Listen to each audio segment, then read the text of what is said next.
Sometimes we fall in love with people who have different love languages than ourselves. This can pose challenges for those who are unfamiliar with sharing love in the ways that are required. Let's use a hypothetical situation. Your partner needs words of affirmation and physical touch to feel loved. Maybe you show love via acts of service. You didn't grow up in a household where physical touch was commonplace. You and your friends operate on the assumption that everyone knows that we love each other and therefore it doesn't need to be said. But your partner isn't the same as all your friends. Even though you'll offer a seemingly endless supply of energy to demonstrate how much you care, your partner still gets thoughts that they don't feel important to you. For a while, your partner doesn't say anything, hoping that eventually things will change and you'll get better, but it feels like you're drifting apart from each other. Eventually, your partner communicates their love languages and their needs, but despite asking for you to be more physically affectionate and to tell them that you love them, it doesn't feel natural for you, and the sharing of love never gets to the level that your partner desires. They get upset that it feels like you're not even trying or listening to them. It's not that you didn't hear them or that you're completely giving up, it's that change is difficult and you have no experience communicating this way regularly. Just like learning anything new, you need help.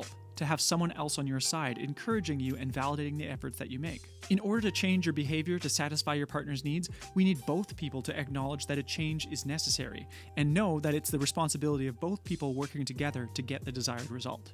Instead of just expecting that you do everything, your partner can help by setting themselves up to receive the love that they desire. Your partner and their ego is thinking, I don't feel loved, maybe I'm unlovable. If your partner asks you a question like, you love me, right?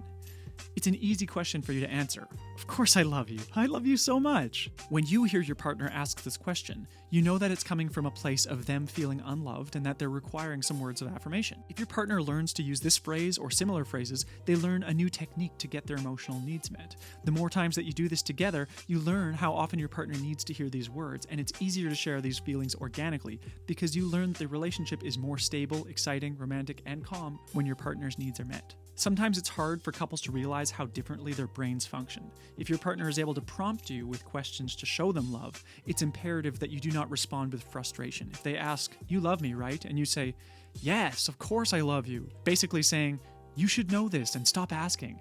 It's basically signaling to them that their needs are not important to you. Your frustration is rooted in not being able to understand that our needs are different.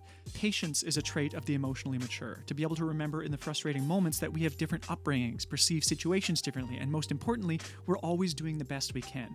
It's not fair to shame someone for having a different experience than your own. Changing your behavior is difficult, but if you can accept that it's necessary for the two of you to continue growing together, ask people for advice who you look up to. Give yourself permission to fail and don't be afraid to ask for help. There's no expectation that you should have to figure out everything by yourself.